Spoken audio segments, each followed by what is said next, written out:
وداعيا إلى الله بإذنه وسراجا منيرا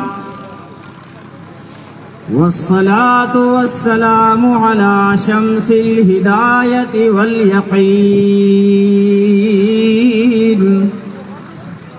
وسلم تسليما كثيرا كثيرا أما بعد فأعوذ بالله من الشيطان الرجيم بسم الله الرحمن الرحيم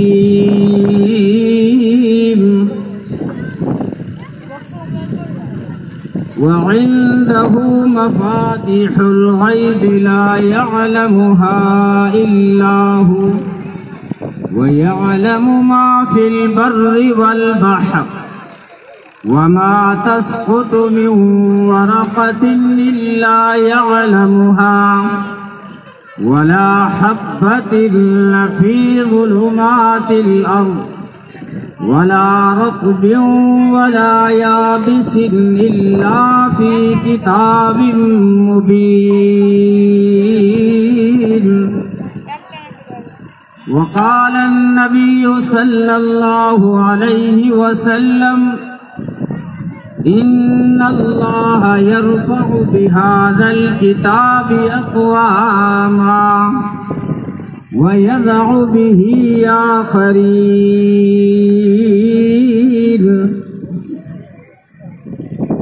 تو نمی دانی کے آئینے تو چیست تو نمی دانی کے آئینے تو چیست زیر گردوں سر تمکینے تو چیست کتاب زندہ قرآن حکیم حکمت اولا یزالست قدیم.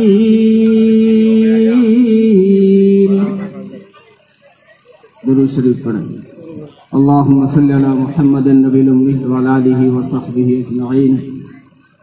جناب صدر، قابل صد احترام علماء کرام، محترم دوستو، بزرگوں اور عزیز بھائیوں، اللہ تبارک و تعالیٰ کے بے شمار انعامات اور احسانات ہیں کہ جس نے ہمیں قرآن کی نسبت سے جمع ہونے کی توفیق عطا فرمائی.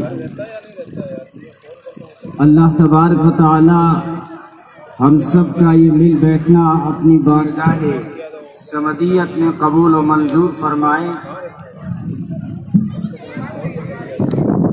آپ سب کی تشریف آوری اور میری حاضری کو قبول و منظور فرمائے. دوستو، قرآن کریم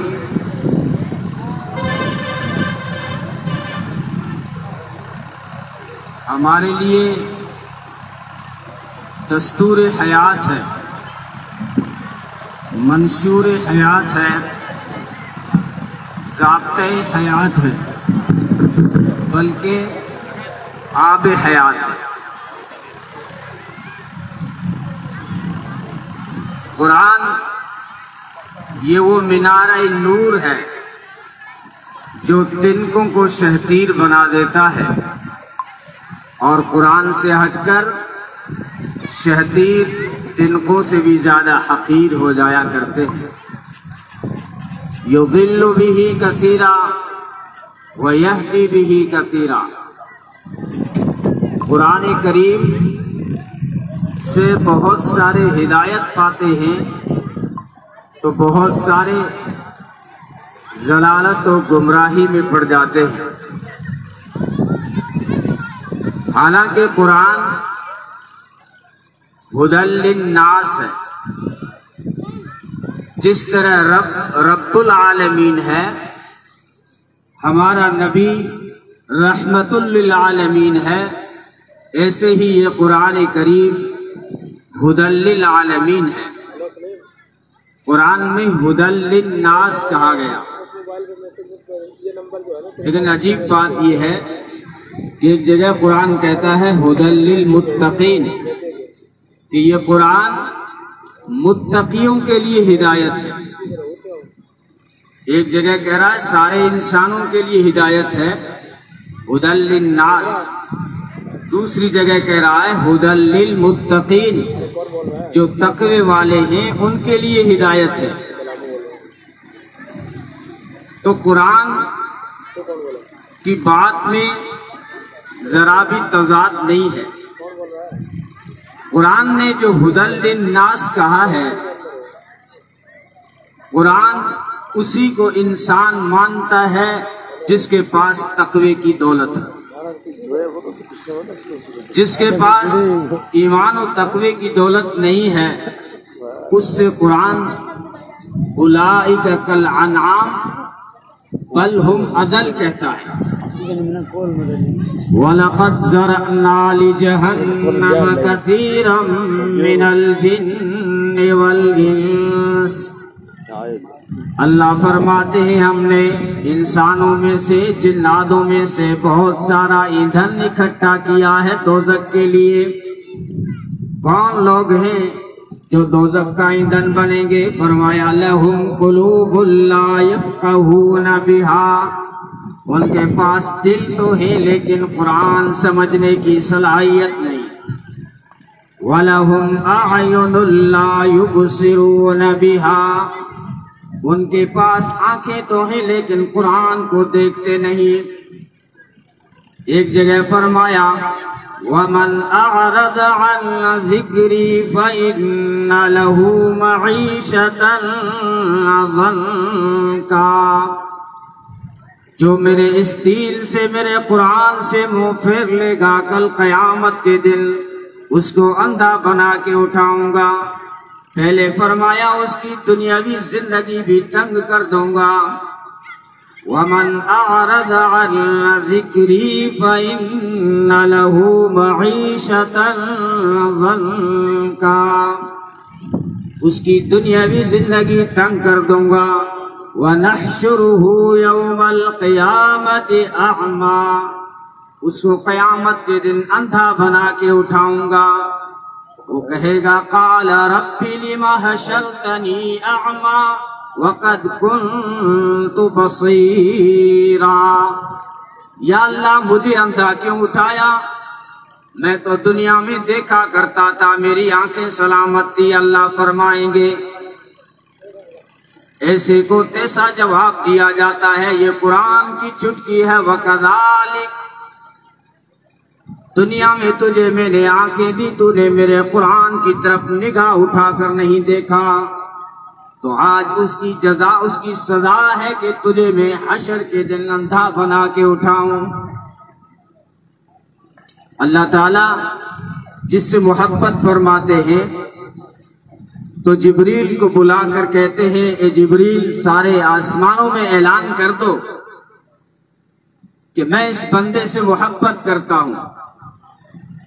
اور پھر فرشتہ جب سارے آسمانوں میں اعلان کر دیتا ہے تو اللہ دھرتی پہ بھیجتے ہیں اور کہتے ہیں ہر انسان، ہر حیوان، ہر شجر، ہر حجر کے سامنے جا کر یہ اعلان کر دے کہ اس بندے سے میں محبت کرتا ہوں۔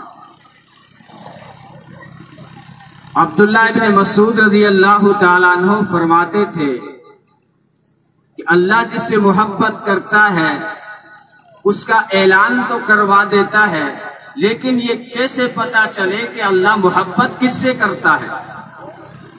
وہ فرماتے تھے اگر یہ دیکھنا ہو تو تم اپنے ضمیر کی عدالت میں جا کر اپنے گریبان میں جھانک کر دیکھ لو، اگر تم قرآن سے محبت کرتے ہو تو خدا تم سے محبت کرتا ہے، اگر تم قرآن سے محبت نہیں کرتے تو خدا بھی تم سے محبت نہیں کرتا۔ فرمایا ان للأہلین من الناس، وقال النبی صلی اللہ علیہ وسلم ان للہ اہلین من الناس، قالوا من هم یا رسول اللہ قال اہل القرآن هم اہل اللہ وخاصتہ۔ اللہ کے نبی اکرم صلی اللہ علیہ وسلم نے فرمایا انسانوں میں بعض لوگ وہ ہیں جو اللہ کے خاص لوگ ہیں، اللہ کے گھر کے لوگ ہیں، خاص لوگ ہیں، اللہ کے ولی ہیں، اللہ کے دوست ہیں۔ صحابہ نے عرض کیا اللہ کے رسول من ہم یا رسول اللہ، کون ہیں وہ لوگ جو اللہ کے خاص لوگ ہیں؟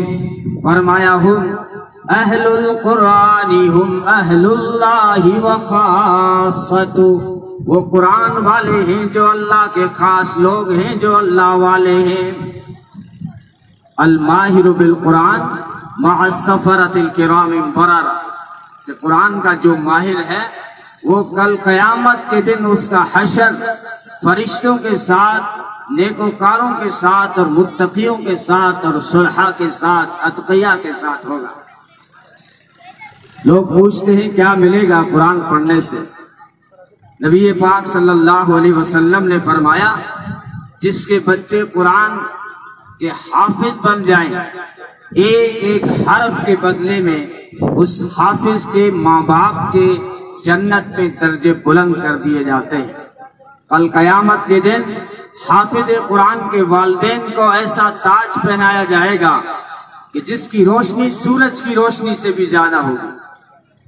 دوسری روایت میں بتایا گیا کہ کل خود قرآن کا حافظ اس شان سے چلے گا، سر پہ تاج سجا ہوا ہوگا، لوگ پوچھیں گے کس امت کا نبی آ رہا ہے؟ اعلان ہوگا یہ کسی امت کا نبی نہیں ہے، یہ آخری امت کا حافظ قرآن ہے۔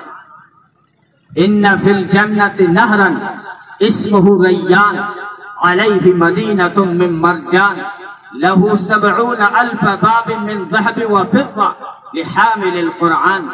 فرمایا جنت میں ایک نہر ہے جس کا نام ہے ریان، اس کے کنارے ایک شہر ہے جس کا نام ہے مرجان، اس مرجان شہر میں سونے اور چاندی کے 70,000 گھر ہیں، ہر گھر میں 70,000 کمرے ہیں، ہر کمرے میں 70,000 دروازے ہیں، ہر دروازے سے 70,000 فرشتے انٹر ہوں گے، ہر فرشتے کے ہاتھ میں ہدیہ ہوگا، گفٹ ہوگا۔ وہ کہے گا لے اے حامل قرآن، اے قرآن کو پڑھنے پڑھانے والے، یہ ہدیہ تجھے اللہ نے بھیجا ہے، یہ سارا شہر تجھے مبارک ہو۔ لوگ پوچھتے ہیں کیا ملے گا؟ نبی پاک صلی اللہ علیہ وسلم نے فرمایا جنت میں ایک شہر ہے جس کی لمبائی اتنی پھیلی ہوئی ہے کہ اگر 70 سال گھڑ سوار تیز رفتاری سے دوڑتا رہے تو اس شہر کے کنارے کو نہیں پہنچ سکتا۔ اس شہر میں باقرہ لڑکیاں ہیں جو قرآن کی تلاوت کریں گی۔ ایک صحابی عرض کرتا ہے اللہ کے رسول، وہاں لڑکیاں جو جنت میں اور اس شہر میں جو قرآن پڑھیں گی ان میں سے کسی ایک کے ساتھ جو ہے میرا نکاح کرا دے، میرا نکاح کرا دو۔ نبی پاک صلی اللہ علیہ وسلم نے فرمایا ایک کے ساتھ نہیں، اگر تو قرآن کی اطاعت اختیار کرے تو میں 72 لڑکیوں کا نکاح تیرے ساتھ کرا دوں۔ اور نبی پاک صلی اللہ علیہ وسلم نے قرآن کریم کا علم حاصل کرنے والوں کی فضیلت بیان کرتے ہوئے فرمایا کہ جب بچہ قرآن کو سیکھنے کے لیے قدم اٹھاتا ہے یا اس کا ایک حرف سیکھتا ہے تو ایک ایک حرف کے بدلے میں، ایک ایک قدم اٹھانے کے بدلے میں اللہ تبارک و تعالی اس کے نامہ اعمال میں پوری 1 سال کی عبادت کا ثواب لکھ دیتے ہیں، اور ایک ایک حرف کے بدلے میں، ایک ایک قدم اٹھانے کے بدلے میں جنت میں ان کے لیے پورا شہر سجایا جاتا ہے۔ جنت میں گھر نہیں کہہ رہا ہوں، گھر من بنا للہ مسجدا بنا اللہ لہ بیتا فی الجنہ، جو مسجد اللہ کے لیے بنائے اس کے لیے جنت میں گھر بن جاتا ہے۔ لیکن یہاں نبی نے فرمایا ایک حرف سیکھنے پر، ایک قدم اٹھانے پر جنت میں اس کے لیے پورا شہر سجایا جاتا ہے۔ تو قرآن کریم یہ وہ عظیم کتاب ہے کہ جو بھی اس سے وابستگی اختیار کر لیتا ہے وہ بلندی اختیار کر لیتا ہے، اور جو قومیں قرآن سے منہ پھیر لیتی ہیں پستی اور خاری ان کا مقدر بن جاتی ہے۔ اس لیے اقبال نے کہا تھا وہ معزز تھے زمانے میں مسلمان ہو کر، اور تم ذلیل و خوار ہوئے قرآن کو چھوڑ کر، تارک قرآن ہو کر۔ آج شکوہ یہ کیا جاتا ہے کہ مسلمان کا عروج کیوں نہیں ہو رہا ہے، مسلمان دن بہ دن پستی کی کھائی میں کیوں جا رہا ہے، مسلمان کا اسٹیٹس اور مقام اور ویلیو ختم کیوں ہو گیا۔ اس کی ایک بڑی وجہ یہ ہے کہ ہم نے قرآن سے منہ پھیر لیا ہے۔ قرآن یضل بہ کثیرا ویہدی بہ کثیرا ہے۔ یہ قرآن کی مثال نبی پاک صلی اللہ علیہ وسلم نے بارش کی سی دی ہے۔ بارش کا فیض چونکہ عام ہوتا ہے، بارش کا فیض گرچہ عام ہوتا ہے، لیکن اگر زمین بنجر ہو تو پھر بارش کیا کرے۔ بے عمل دل ہے اگر تو جذبات سے کیا ہوتا ہے، بے عمل دل ہے اگر تو جذبات سے کیا ہوتا ہے، بنجر ہے زمین اگر تو برسات سے کیا ہوتا ہے۔ اس قرآن کی ہدایت بھی عام ہے۔ قرآن کی رحمت کے چھانٹے تو ابو جہل، ابو لہب، عتبہ، شیبہ میں بھی پڑے، لیکن زمین بنجر تھی اس لیے کانٹے نکل آئے، بدبو پھوٹ پڑی۔ لیکن جب اسی قرآن کی ہدایت کے چھانٹے پڑے نا شاداب زمین ابو بکر پر، تو وہ صدیق بن گیا۔ جب قرآن کریم کی ہدایت کے چھانٹے پڑے شاداب زمین عمر پر، تو پھر فاروق و عادل بن گیا۔ یا یوں کہوں تاجر آ رہا تھا، قرآن کی ہدایت کے چھانٹے پڑے، ابو بکر صدیق بن گیا۔ تلوار لے کر آ رہا تھا، قرآن کی ہدایت کے چھانٹے پڑے، فاروق و عادل بن گیا۔ ایک بچہ آ رہا تھا کھیلتا ہوا، قرآن کی ہدایت کے چھانٹے پڑے، حیدر کرار بن گیا۔ عثمان آ رہا تھا، قرآن کی ہدایت کے چھانٹے پڑے، ذی-النورین بن گیا۔ ابو ذر آ رہا تھا، قرآن کی ہدایت کے چھانٹے پڑے، زہد کا سلطان بن گیا۔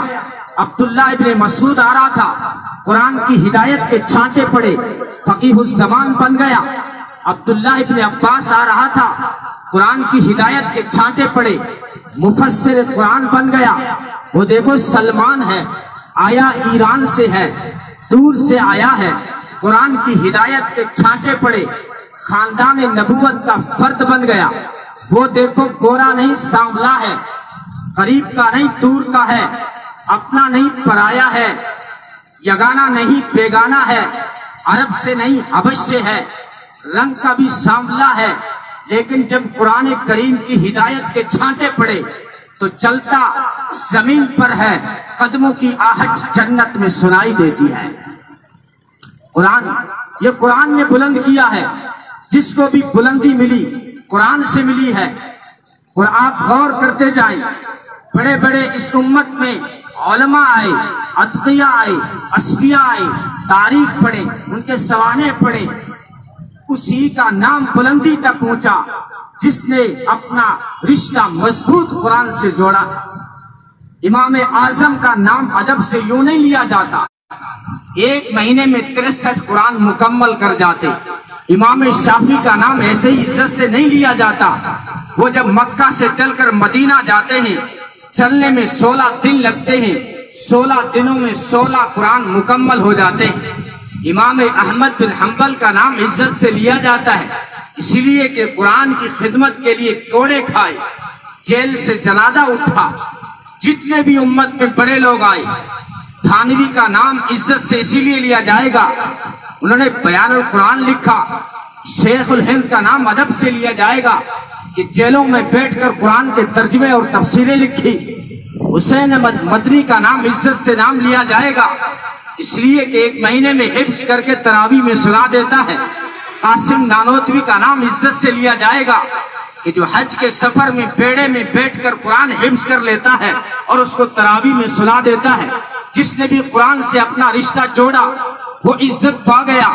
بلکہ قرآن آپ ذرا اس کی تفصیل میں آئیں تو میں کھل کے کہنا چاہتا ہوں، قرآن جب اترا، جب اللہ نے اتارنے کا ارادہ کیا تو سب سے پہلے آسمانوں سے پوچھا، اے آسمان تیری بلندی کی مثالی دی جاتی ہے اور تو نے کئی وزن اٹھا رکھا ہے، تجھ پہ عرش بھی ہے، لوح قلم بھی ہے، تجھ پہ سدرہ بھی ہے، بیت معمور بھی ہے، بیت عزت بھی ہے، کروڑوں فرشتے بھی ہیں. اے آسمانوں ہم تجھ پہ اپنا قرآن اتارنا چاہتے ہیں، کیا تم تیار ہو؟ آسمانوں نے کہا اِنَّا عَرَضْنَا الْأَمَانَةَ عَلَى السَّمَاوَاتِ وَالْأَرْضِ وَالْجِبَالِ فَأَبَيْنَ أَن يَحْمِلْنَهَا وَأَشْفَقْنَ مِنْهَا وَحَمَلَهَا الْإِنسَانُ. تو آسمانوں نے انکار کر دیا، چرچرانے لگے. جیسے چارپائی پہ 10 بندے بیٹھ جائیں وہ چرچرانے لگ جاتی ہے. جب اللہ نے صرف اتنا کہا، یہ آسمانوں تمہاری بلندی کی مثالیں دی جاتی ہیں، کیا ہم تجھ پہ قرآن اتار دیں؟ تو جو ہے آسمان کانپ اٹھے، لرز اٹھے، ان پہ لرزہ پر اندام ہو گیا. پھر اللہ نے دھرتی سے پوچھا، اے دھرتی تیری وسعت کی مثالیں دی جاتی ہیں، تو نے کئی بوجھ اٹھا رکھے، پہاڑوں کا بوجھ تو نے اٹھا رکھا ہے، اور سمندروں کا، دریاؤں کا، جانوروں کا، انسانوں کا، نہ جانے کیا کیا معدنیات، جمادات، نباتات، شجر حجر، تو نے اتنے سارے بوجھ اٹھا رکھے. اے دھرتی کہ ہم اپنا قرآن تجھ پہ اتار دیں؟ تو وہ بھی فَأَبَيْنَ أَن يَحْمِلْنَهَا وَأَشْفَقْنَ مِنْهَا، اس نے بھی انکار کر دیا اور وہ بھی کانپ اٹھی، لرز اٹھی. پھر اللہ نے پہاڑوں سے پوچھا، یہ پہاڑوں تمہاری تو مضبوطی کی مثالیں دی جاتی ہیں. لوگ کہتے ہیں صحابہ کا ایمان پہاڑوں جیسا تھا، لوگ کہتے ہیں اس کی مضبوطی پہاڑوں جیسی ہے، بلکہ اگر پہاڑ کا ٹکڑا پتھر پڑا ہو لوگ اس کی بھی مثال دیتے ہیں، یہ بڑا سخت ہے بندہ، یہ تو پتھر دل انسان ہے. یہ پہاڑوں تمہاری مضبوطی کی مثالیں دی جاتی ہیں. یہ پہاڑوں کیا ہم تم پہ اپنا قرآن اتار دیں؟ تو قرآن لو انزلنا هذا القرآن على جبل لرأيته خاشعا متصدعا من خشية الله. تو پہاڑ بھی کانپ اٹھے. لیکن اللہ کو تو اپنا قرآن اتارنا تھا. اللہ اپنے فیصلے نہیں بدلا کرتا. اللہ کو قرآن تو اتارنا تھا، لیکن اتارے کہاں؟ آسمانوں نے انکار کر دیا، دھرتی نے انکار کر دیا، پہاڑوں نے انکار کر دیا. اب دیکھنا ہے وہ کون سی چیز ہے جس کی بلندی آسمانوں سے زیادہ ہو، وہ کون سی چیز ہے جس کی وسعت دھرتی سے زیادہ ہو، وہ کون سی چیز ہے جس کی مضبوطی پہاڑوں سے زیادہ ہو.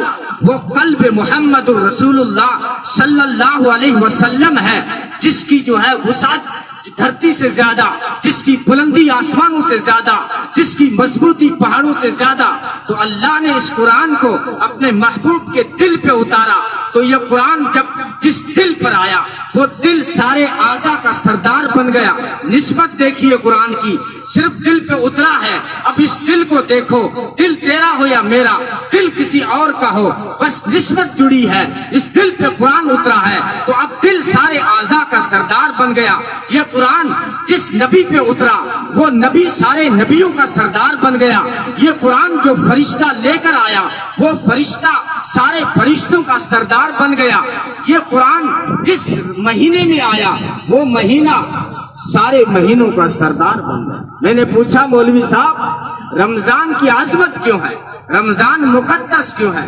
مجھے بتایا گیا اس میں روزے ہیں، مجھے بتایا گیا اس میں تراویح پڑھی جاتی ہے، اس لیے اس کی عزت ہے.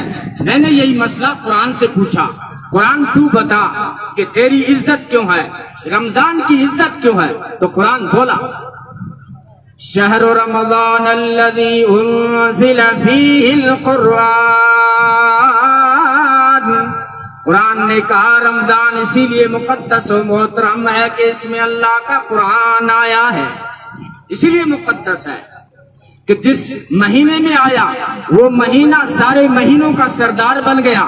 قرآن جس رات میں آیا وہ رات ساری راتوں کی سردار بن گئی. مولوی صاحب اس شب برات کی عزت کیوں ہے؟ لوگ کیوں جاگتے ہیں اس رات میں؟ شب برات اسی لیے مجھے کہنے دے کہ شب برات میں اللہ نے قرآن اتارنے کا فیصلہ کیا تو اس فیصلے کی وجہ سے اس کو بھی عزت مل گئی. یہ تو بڑی چیزیں تھی. اور چھوٹی چھوٹی چیزیں دکھاؤں. وہ کپڑے کا ٹکڑا جس کو دکاندار اور ٹیلر تجھے اور مجھے فری میں دے دیتا ہے، لیکن اس ٹکڑے کا جب تو جزدان بناتا ہے قرآن کا تو اس کپڑے کو سینے سے لگایا جاتا ہے، اس کو چوما جاتا ہے، اس کو آنکھوں سے لگایا جاتا ہے. ارے اس کپڑے کو عزت کیوں مل گئی؟ اس کو تو فری بھی دیا گیا تھا، اس کا تو کوئی ویلیو نہیں تھا. اس کپڑے کو عزت کیوں ملی؟ کپڑے کو عزت اسی لیے ملی کہ کپڑے نے اپنا رشتہ قرآن سے جوڑ لیا. لکڑی تو لوگ چولہے میں ڈالیں، لکڑی کی کوئی عزت نہیں ہوتی. لکڑی کی لوگ دروازے بناتے ہیں، کھڑکیاں بناتے ہیں، الماریاں بناتے ہیں، حل بناتے ہیں، لیکن لکڑی کا ٹکڑا پڑا تھا، اس کی کوئی قدر و قیمت نہیں تھی. میں نے اٹھا کر جا کے ستھار کو دے دیا. ستھار ایک بہترین سی قرآن کی رحل بنا دے. اس نے رحل تیار کی. اب وہ لکڑی کی رحل کو سینے سے لگایا جاتا ہے اور اس کو جو ہے چوما جاتا ہے، اس کو آنکھوں سے لگایا جاتا ہے. ارے اس لکڑی کو عزت کیوں ملی؟ اسی لیے ملی کہ اس لکڑی نے اپنا رشتہ قرآن سے جوڑ لیا. معمولی کتے کی تو کوئی قیمت نہیں ہوتی. اس علاقے میں کتا تو گاڑی والے کو فری میں دیا جاتا ہے اور کہا جاتا ہے، گاڑی والا پوچھتا بھی ہے کہ جو ہے تم نے اتنے سارے مجھے کتے دیے ہیں، اس کے بدلے میں کیا دوں، کتنے نوٹ دوں؟ سامنے والا مسکرا کے کہتا ہے ان کتوں کے کیا نوٹ دے گا؟ یہ ڈھول نہ ٹینگر نہ ڈھول ہی پکڑا دے. یعنی کتے کی کوئی قیمت نہیں ہوتی. لیکن وہی کتا جب قرآن کی جلد بن جاتا ہے، لا یمسہ الا المطہرون، اب تو اس کو ناپاک ہاتھوں سے چھو نہیں سکتا، بغیر وضو کے اس کو ہاتھ نہیں لگا سکتا. اس کتے کو عزت کیوں ملی؟ اس لیے کہ کتے نے اپنا رشتہ قرآن سے جوڑ لیا. ارے کاغذ اکثر ہندوستان کے جو ہے کمزور کاغذ پر قرآن چھپتے ہیں. سعودی عرب وغیرہ میں اچھے کاغذوں پہ قرآن چھپتا ہے، لیکن ہمارے ملکوں میں بالکل کمزور کاغذ پہ قرآن چھپتا ہے. اب کاغذ کی کوئی قیمت نہیں ہوتی، لیکن جب اس کے اوپر قرآن نقش ہو گیا تو اب جو ہے اس کو جو ہے تو سجا کے اوپر الماری میں رکھتا ہے. یہ ان ساری چیزوں کو جن کی کوئی اوقات نہیں تھی عزت مل گئی قرآن کے رشتے کی وجہ سے. مسلمانوں، کیا تجھے اور مجھے، ہمیں اور تمہیں قرآن سے اگر رشتہ جوڑ لے عزت نہیں مل سکتی؟ آج اسی لیے ذلیل و خوار ہیں کہ ہم نے قرآن سے اپنا رشتہ توڑ رکھا ہے. کیوں مجھ کو شکایت ہو کسی غیر سے جھوٹی؟ اپنی ہی قسمت سے، اپنی ہی تقصیر سے قسمت میری پھوٹی. اللہ کی رسی نہ ٹوٹی، نہ ٹوٹے گی نہ ٹوٹی، افسوس یہی ہے کہ میرے ہاتھ سے چھوٹی. یہ حبل اللہ، یہ اللہ کی رسی تھی. وَاعْتَصِمُوا بِحَبْلِ اللَّهِ جَمِيعًا، اللہ نے فرمایا سب مل کر تم قرآن کو مضبوطی سے پکڑ لو. وَلَا تَفَرَّقُوا، فرقہ واریت مت پھیلاؤ، سب اتحاد و اتفاق کے ساتھ قرآن سے اپنا دامن جوڑ لو. اس کا ایک سرا اگر دھرتی پہ ہے تو دوسرا سرا جو ہے عرش سے ہے، جنت سے ہے. اگر قرآن سے وابستہ ہو جاؤ گے تو تمہاری بلندی عرشوں تک پہنچ جائے گی. اس لیے قرآن سے عملی طور پر جو ہے ہم جڑ جائیں، عملی طور پر بھی، اور قرآن کی تلاوت بھی کریں. نبی پاک صلی اللہ علیہ وسلم نے فرمایا جس گھر میں قرآن کی تلاوت نہیں ہوتی وہ گھر ویران ہے، قبرستان ہے، وہاں کوئی زندہ رہتا ہی نہیں ہے. اگر وہاں کوئی زندہ رہتا تو ضرور قرآن کی تلاوت کی آواز آتی. لیکن آج وہ دور تھا جب جو رات کو جو ہے تہجد کے وقت اگر آپ مسلمان کے محلے میں چلے جاتے تو گھروں سے قرآن کی تلاوت کی آواز آ جاتی تھی. لیکن آج جاؤ، فجر سے پہلے مسلمانوں کے محلے میں جاؤ، یوں سنسان یوں لگتا ہے کہ انسانیت اپنی ضمیر کا جنازہ اٹھائے ہوئے خاموش جا رہی ہے. تڑو تڑو کی آواز تو سنائی دے دے گی، لیکن قرآن پڑھنے والے قبروں میں چلے گئے. اور دوبارہ ہم قرآن سے اپنا رشتہ جوڑیں. اگر رمضان شریف بھی آ رہا ہے، قرآن کی تلاوت کا معمول بڑھائیں. معلومات بڑھانے کے بجائے ہم اپنے معمولات کو بڑھائیں. قرآن کی تلاوت، حضرت معاویہ ابن معاویہ لیسی رضی اللہ تعالیٰ عنہ جن کا انتقال تو ہوا تھا مدینے میں، کس وقت؟ جس وقت نبی پاک صلی اللہ علیہ وسلم تبوک ملک شام گئے ہوئے ہیں، پیچھے ان کا انتقال ہو گیا، لیکن تبوک میں سفید کفن میں ملبوس جبریل امین ایک لاش حاضر کرتا ہے، کہتا ہے اللہ کے رسول آپ ان کی جنازے کی نماز پڑھائیں، میں بھی میرے ساتھ 70,000 فرشتے آئے ہیں، وہ بھی ان کے جنازے کی نماز پڑھیں گے۔ نبی نے فرمایا یہ ہے کون جو ہے آپ لائے ہو، لاش کس کی ہے؟ نبی نے جب کفن ہٹایا تو دیکھا معاویہ ابن معاویہ لیسی، پوچھا ان کو تو ہم مدینہ چھوڑ آئے تھے، یہ یہاں کب آ گیا اور شہید بھی ہو گیا؟ جبریل نے بتایا یہ یہاں شہید نہیں ہوا ہے، اس کی موت مدینے میں آئی تھی، لیکن میں اللہ کے حکم کی وجہ سے اس کی لاش کو اٹھا کر یہاں لایا ہوں تاکہ آپ جنازے کی نماز پڑھیں، اور میرے ساتھ 70,000 فرشتے آئے ہیں، وہ بھی ان کی جنازے کی نماز پڑھیں گے۔ نبی نے پوچھا جبریل بتا اس کی عزت کیوں اتنی کی جا رہی ہے، کیوں اس کا اتنا بڑا احساس کیا جا رہا ہے؟ جبریل نے بتایا قرآن کی تلاوت کی وجہ سے، قرآن کی تلاوت کی وجہ سے۔ یا دور تھا فاطمہ الزہرا رضی اللہ تعالیٰ عنہ چکی چلایا کرتی تھی، جب سیدنا حسین رضی اللہ تعالیٰ عنہ نے تلواروں کے نیچے قرآن پڑھا تو کسی مجاہد نے کہا یہاں پر آپ جو ہے خون میں تر بتر ہیں اور قرآن پڑھتے ہیں، کہا کیوں نہ قرآن پڑھوں، میرے نانا نے طائف کے پتھر کھا کے قرآن پڑھا، کیوں نہ قرآن پڑھوں، میری نانی نے فاقے برداشت کر کے قرآن پڑھا، کیوں نہ قرآن پڑھوں، میری امی نے چکی پیس کر قرآن پڑھا، کیوں نہ قرآن پڑھوں، میرے بھائی نے تخت سنبھال کر قرآن پڑھا، تو حسین تلواروں کے نیچے قرآن کیوں نہیں پڑھے گا؟ یہ اس کا بیٹا ہے جس کی ماں چکی چلاتے ہوئے قرآن پڑھا کرتی تھی۔ ایک رات سیدہ فاطمہ الزہرا رضی اللہ تعالیٰ عنہ 2 رکعت کی نیت باندھتی ہے عشاء کے بعد اور قرآن کی تلاوت شروع کرتی ہے۔ 2 رکعت کے بعد جب سلام پھیرا تو صبح ہو چکی تھی، ہاتھ اٹھائے کہا اللہ تیری رات بھی کتنی چھوٹی ہو گئی کہ فاطمہ 2 رکعت میں قرآن بھی مکمل نہ کر سکی۔ ان کو اپنا آئیڈیل بنائیں۔ میری مائیں بہنیں عزیز بیٹیاں اگر سن رہی ہیں، تمہارے آئیڈیل آج ٹی وی پہ اور اسکرین پہ ناچنے والی یہ حیوانیت کی شکار یہ تمہاری آئیڈیل ہرگز نہیں ہے۔ تمہاری آئیڈیل فاطمہ الزہرا حضرت سیدہ عائشہ رضی اللہ تعالی عنہما ہیں۔ ان کو اپنا آئیڈیل بنائیں اور اپنے بچوں کی صحیح تربیت کریں، اور سب سے پہلے آپ خود جو ہے ایک نیک خاتون بن کر دکھائیں، اور پھر آپ کے اعمال کا اثر آپ کے اولاد پہ پڑے گا۔ جب ماں بڑی ہوتی ہے تو بیٹے بڑے پیدا ہوا کرتے ہیں۔ جب ماں خدیجہ تھی تو بیٹی فاطمہ پیدا ہوئی، اور جب ماں فاطمہ تھی تو بیٹے حسن حسین تیار ہوتے ہیں۔ اگر ماں ریمانڈ اٹھا کر ناٹک دیکھنے والی ہو تو پھر ناچنے والی نسل پیدا ہوتی ہے۔ اس لیے ہم سب سے پہلے اپنے آپ کو، نبی پاک صلی اللہ علیہ وسلم نے فرمایا میں نے جو ہے جب معراج پہ گیا تو عورتوں کو دوزخ میں زیادہ دیکھا۔ کسی نے پوچھا اللہ کے رسول اس کی وجہ کیا ہے؟ عورتوں میں سے کسی نے پوچھا تھا، نبی نے فرمایا اس کی 2-3 بڑی وجہ ہیں۔ ایک تو یہ ہے کہ تمہارے اندر چغلی اور غیبت کی عادت بہت زیادہ ہے۔ آج کل تو مرد بھی کوئی کم نہیں ہے ماشاءاللہ، لیکن عورت کے اندر یہ صفت زیادہ ہوتی ہے۔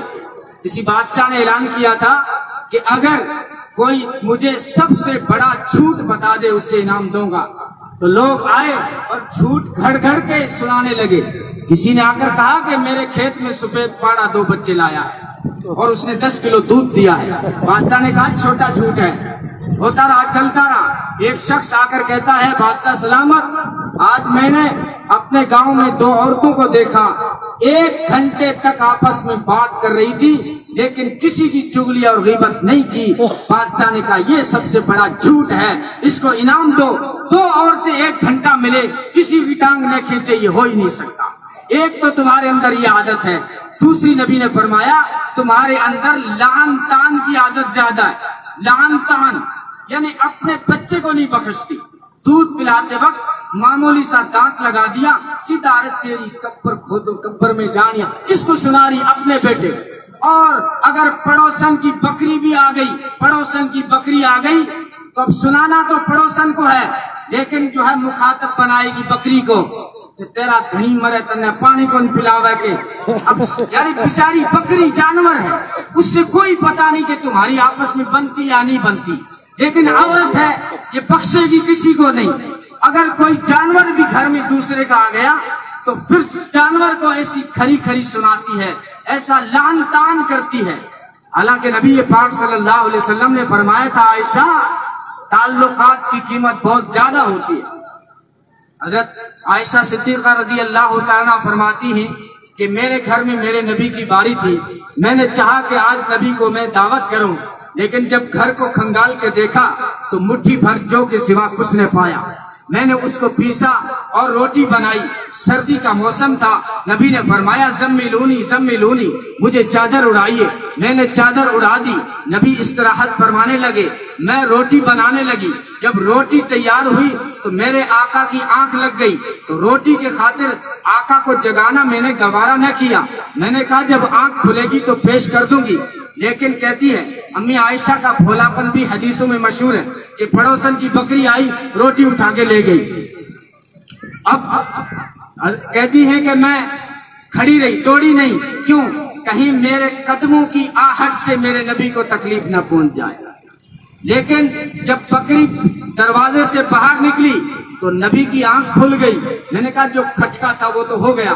اب امی عائشہ تیز بھاگی، نبی نے فرمایا عائشہ کیا ہوا، کیوں اتنی ہانپ رہی ہو، کیوں دوڑ رہی ہو؟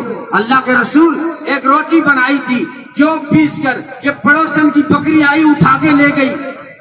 نبی نے فرمایا عائشہ آرام سے جا کے دیکھ لے، باہر اگر روٹی پڑی ہے تو اٹھا کے لیا، نہیں تو اس روٹی کی وجہ سے، اس بکری کی وجہ سے پڑوسن کو کچھ مت کہنا۔ امی عائشہ نے عرض کیا اللہ کے رسول میری روٹی کتنی قیمتی تھی، میری کل کائنات یہی تھی، میرے سارے گھر کا سرمایہ یہی تھا، آج میرے گھر میں اناج اتنا ہی تھا، کتنی محنتوں سے میں نے روٹی تیار کی تھی۔ اس موقع پہ نبی نے فرمایا تھا عائشہ تیری روٹی تو قیمتی ہے لیکن تعلقات کی قیمت تیری روٹی سے بھی زیادہ ہے۔ یہ چیز بھی اپنے اندر ختم کریں۔ اور تیسری چیز بتائی کہ عورت کے اندر اپنے شوہر کی ناشکری زیادہ ہوتی ہے، نافرمانی زیادہ ہوتی ہے، ناشکری زیادہ ہوتی ہے۔ مولانا تھانوی نے لکھا ہے عورت کو اگر سونے کے پلنگ پہ بٹھا کے اور چاندی کے برتنوں میں دنیا بھر کے پھل فروٹ کھلاؤ، اور ایک دو دن نہیں 70 سال کھلاؤ، 70 سال کھلانے کے بعد جس دن تیری رسوئی میں روٹی بنا رہی ہوگی اس دن اگر تیرے گھر میں نمک اگر ختم ہوگا، سیدھا اس کی زبان پہ یہی جملہ آتا ہے کہ جب سے یہ گھر میں آئی ہوں کچھ ہی کو دیکھو، جب سے اس گھر میں آئی ہوں میں نے کچھ نہیں دیکھا۔ ارے خدا کی بندی، خدا کی نعمتیں کھا کھا کے تیرے دانت گھس گئے لیکن تیری زبان شکر ادا کرنے کو تیار نہیں۔ یہ 3 چیزیں دور کر لو، 4 چیزیں پیدا کر لو۔ نبی نے فرمایا جو عورت 4 کام کر لے میں محمد اس کو جنت کی ضمانت دیتا ہوں۔ عورت نماز کی پابندی کرے، رمضان کے روزے رکھے، رمضان کا تو رکھے گا نہیں، 16 سیدہ کا چھوٹے گا نہیں، 16 سیدہ، ارے کڑسوں آ گیا 16 سیدہ کا روزہ، نہ تو بریلیاں کی کتاب میں، نہ اہل حدیثاں کی کتاب میں، نہ دیوبندیاں کی کتاب میں، نہ جماعت والی بھی تبلیغ والے نصاب میں کٹھائی کو نہیں، لیکن کہنا 16 سیدہ، حالانکہ شرک ہے، غیر اللہ کے نام عبادت شرک ہے، لیکن رمضان کے روزے فرض ہیں، ان کو رکھے۔ دوسرا کام اور تیسرا کام نبی نے فرمایا اپنی عزت کی حفاظت کرے، پردے کے ساتھ زندگی گزارے۔ بلکہ علماء نے لکھا ہے کہ اگر تیری بیٹھک میں اجنبی لوگ بیٹھے ہیں تو تیری آواز اتنی پست ہو کہ بیٹھک تک تیری آواز نہ جائے۔ نبی پاک صلی اللہ علیہ وسلم نے فرمایا جب میں معراج پہ گیا تو میں نے عجیب شکلیں دیکھی کہ گردن سے لے کے پاؤں تک انسانوں کی شکل دیکھی، سر کی جگہ کتوں کی گردنیں ناڑیں لگی ہوئی دیکھی۔ میں نے جبریل سے پوچھا ماجرا کیا ہے؟ نیچے تو انسان لگ رہے ہیں بلکہ نیچے تو عورتیں نظر آ رہی ہیں اور اوپر یہ کتوں کے سر لگے ہوئے ہیں اور یہ بھونک رہے ہیں، کیا ماجرا ہے؟ جبریل نے بتایا اللہ کے رسول یہ آپ کی امت کی وہ عورتیں ہیں جن کی آواز گھروں سے باہر جاتی تھی۔ راجستھان کی عورت تو گواڑ میں ایاں بات کرے جیسے کوئی بڑو پٹیل بات کر رہے، بات چڑھا چڑھا کے بات کر سی، لگ گئی کو نہیں کہ عورت ہے، حالانکہ تیری آواز سطر، تیرا جسم سطر، تو زور سے اذان نہیں دے سکتی، زور سے قرآن کی تلاوت نہیں پڑھ سکتی، حج کرنے جائے لبیک لبیک زور سے نہیں پڑھ سکتی، تو کیا زور سے ہاں ہوں گانا گا سکتی ہے؟ شادیوں میں نہیں گا سکتی۔ ان ساری چیزوں سے بچیں۔ نبی نے 4 کام بتائے ہیں، نماز کی پابندی کرے، رمضان کے روزے رکھے، اپنی عزت کی حفاظت کرے اور اپنے گھر والے کو خوش رکھے۔ اے گلی والے، ارے گھر والے کو خوش رکھنا کوئی مشکل کام نہیں ہے، بس اخلاق لے آؤ۔ خدیجہ کو اپنا آئیڈیل بناؤ جب پہلی وحی اتری ہے اور کب کبھی طاری ہے، یا خدیجہ زملونی زملونی خشیت علی نفسی، جان کا خطرہ ہو گیا ہے۔ کیا خدیجہ نے جملے کہے؟ کاللہ واللہ لا یخزیک اللہ ابدا انک لتصل الرحم وتکسب المعدوم وتحمل الکل وتقری الضعیف وتعین علی نوائب الحق۔ یہ جملے کہو، مسکرانا کوئی مہنگا نہیں ہے۔ مردوں تم بھی سن لو، پوچھتے ہو مسئلے، مول صاحب صدقو دیون چاما پیسا کو نہیں مارے کرنی۔ اسلام نے کہا بیوی کو مسکرا کے دیکھ کے صدقے کا ثواب ہے، بیوی کو مسکرا کے دیکھ لے تجھے صدقے کا ثواب ہے۔ اپنے ماں باپ کو عزت کی نگاہ سے دیکھ، حج عمرے کا ثواب ہے۔ اپنی بیٹی کو عزت دے، نبی نے فرمایا جو اپنی بیٹی کو عزت دے گا کل قیامت کے دن اس کا گھر جنت میں میرے گھر کے سامنے ہوگا۔ صرف کہا نہیں، کر کے دکھایا۔ بیٹی فاطمہ آئی، عزت کے لیے کھڑے ہو جاتے تھے، بلکہ دشمن کی بیٹی کے لیے چادر بھیجتی۔ یہ کون آ گئی ننگے سر؟ بتایا گیا دشمن کی بیٹی ہے، حاتم تائی کی بیٹی ہے، اور تلوار کو زہر میں بجھا کر آئی ہے، قسمیں کھا کر آئی ہے۔ نعوذ باللہ محمد صلی اللہ علیہ وسلم کا سر قلم کروں گی۔ لیکن جب نبی کی نگاہ پڑی کہ بیٹی ہے اور ننگا سر ہے، تو نبی نے نبوت والی چادر دی۔ بلال، جی آمینہ کے لال، یہ چادر لے جاؤ۔ یہ کون سی چادر تھی؟ یہ وہ چادر تھی جس کے ایک ایک دھاگے پر جو ہے عرش پری سے عفت کی مہریں لگی ہوئی تھی۔ یہ وہ چادر تھی جس کی قسم خدا خود عرش پہ کھاتا ہے، یا ایھا المزمل یا ایھا المدثر۔ لیکن دشمن کی بیٹی کو جب نبی نے ننگے سر دیکھا تو کہا بلال یہ چادر لے جا، اس بیٹی کے سر پہ ڈال دے۔ بتایا گیا دشمن کی بیٹی ہے، نبی نے فرمایا نہیں، بیٹی بیٹی ہوتی ہے، چاہے دشمن کی ہو چاہے اپنی ہو۔ تو خیر جو ہے اللہ تعالیٰ ہم سب کو جو ہے عمل کی توفیق عطا فرمائے۔ ماشاءاللہ بچوں نے اور بچیوں نے بہت شاندار پروگرام پیش کیا۔ اللہ تبارک و تعالیٰ ان کو اور زیادہ ترقیات سے ہمکنار فرمائے، اور ان کی جو استاذہ ہے، معلمہ ہے، ان کی محنت جو ہے نکھر کے سامنے آ رہی تھی۔ اللہ تعالیٰ انہیں بھی اخلاص و باللہیت کے ساتھ استقامت عطا فرمائے اور تا دم حیات اپنے دین کی محنت کے لیے قبول فرمائے۔ اللہ تعالیٰ ہماری نسلوں میں قرآن کے حفاظ اور علماء اور دین کے داعی پیدا فرمائے۔ وآخر دعوانا ان الحمدللہ رب العالمین۔ ماشاءاللہ حضرت کا لاجواب خطاب الحمدللہ ہم سب نے سنا۔